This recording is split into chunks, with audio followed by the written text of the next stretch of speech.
Sam here again with another edition of LMA Talk, where I discuss my thoughts about building the liberation martial arts curriculum and really everything I've learned from running the Southpaw Project over the years.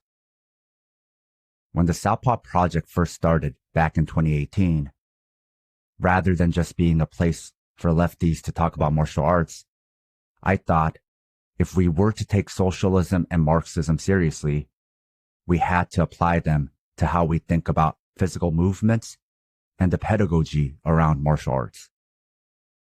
If we were to take Taoism seriously, then frameworks had to be stretched, adapted, and applied broadly. From this flexible framework, I could see that the UFC is to MMA what the NFL is to football. It's top down. The movements and behaviors you see in the octagon emerge from the material conditions of the cage, as well as the political economy of the UFC. Even before Southpaw, as an athletic trainer and martial artist, I was already writing about material conditions and political economy as they pertain to training. Capitalism and really Western hegemony want you to believe everything is about ideas in your head, and so long as you want something, you can make it happen. However, all the scientific literature and real-life experiences showed that people will be healthy if the conditions to be healthy are there. If the conditions for better eating are there, people will eat better. If the conditions for more walking are there, people will walk more. If the conditions for biking are there, people will bike more. If schools feed kids for free, fewer kids will starve. Making it all about ideas in your head, idealism, sounds nice in theory, but in practice, it's often cruel. Idealism in the world is often victim blaming. So, if this was true for health and physical activity, why wouldn't material conditions and political economy apply to martial arts training or just learning, teaching, parenting, and skill building?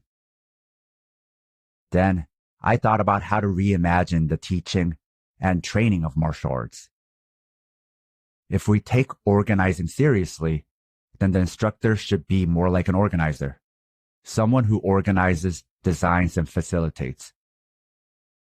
If we take Paulo Freire seriously, then we must think about the oppressor's theories on learning and the banking model and throw them away. If we take Frantz Fanon seriously, we have to think about the influence of coloniality, not just on teaching and learning, but also on the body and how we think about movement, skill building, and quote-unquote talent. If we take the ancestors seriously, we have to think about wayfinding. If we take Western hegemony and capitalism seriously, we have to think about how we mistake colonial practices as features of the universe. We assume they are quote-unquote natural rather than something that's been foisted upon us and beaten into us. I couldn't go back to the standard Western ways, and all the recent scientific literature on motor learning, how we develop physical skills, confirmed my observations. My experience and the experience of fellow LMA practitioners confirm the same. Liberation martial arts needs to live in the material world, not just in theory, and the results have blown us away. Results are a byproduct of proficiency. And for us, proficiency is a byproduct of joy, support, and fun. You really don't need to tell us about the standard Western methods. We know them better than you. The LMA approach is not a system we grew up in. It's a system we adopted because we recognized the problems of the methods we learned in the Imperial Core. And even to make that recognition took years of unlearning. Sure, people can recognize problems when it comes to the government or capitalism, but applying that recognition to learning, motivation, and how we think and move prove difficult even for radicals. Maybe compartment by compartment or single domains, people could see an issue, but seeing it as overarching, seeing that anti-colonialism and anti-capitalism meant challenging not just some things, but everything, literally everything, is difficult. We still get resistance from some radicals who push for the colonial ways. They won't say it explicitly, but there is this tacit underlying belief. You need a taskmaster to learn anything, and that people only work hard when you make them. It's deeply ingrained.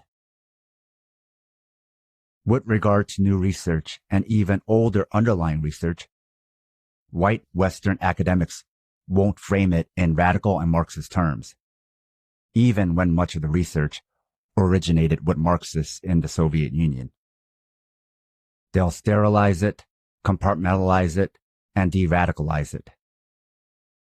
They won't point the finger at coloniality and capitalism, but they will, however, agree the current methods are oppressive and abusive, and broadly say they're Western methods and not natural to the rest of the world. Listen, it's not natural for anyone. They will look at how the non-Western world went about learning, but won't speak about how they lost those methods.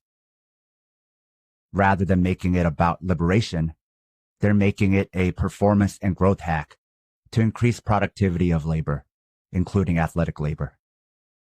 They're using it to train cops and the military. If you're a radical and interested in challenging the status quo, you're much better served following LMA literature rather than the neoliberal application of radical knowledge.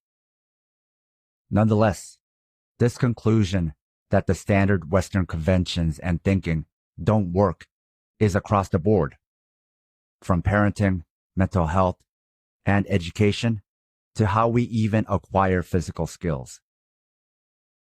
Parent-led, instructor-led, instruction-led, and technique-led are damaging and ineffective because they force the learner to conform to the methods rather than the methods conforming to the learner. Conforming the fish to the tree rather than the learning environment to the fish. Conforming the feet to the shoes rather than the shoes to the feet.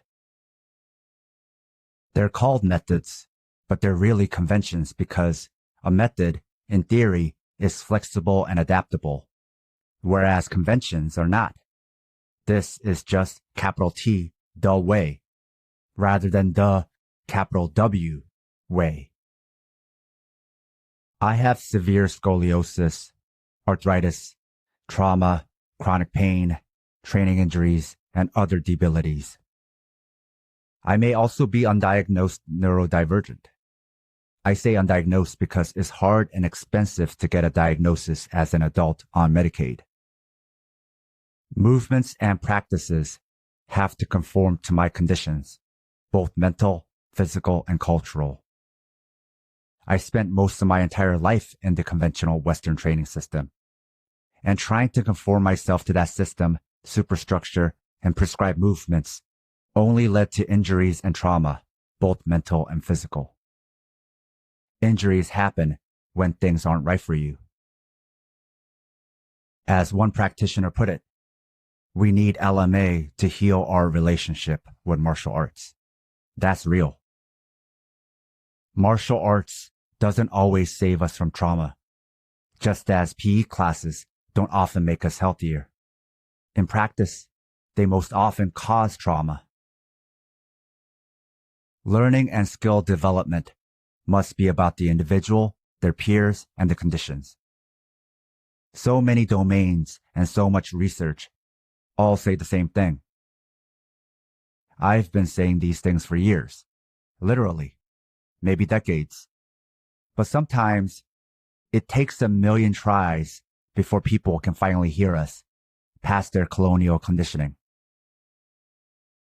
If we are to take self-determination seriously, you're not going to hear anything I have to say about liberation martial arts until you're ready.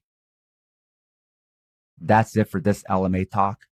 If you want to find Liberation Martial Arts, it's at the Southpaw Pod Patreon. There, you can also find the transcript for this talk. See ya.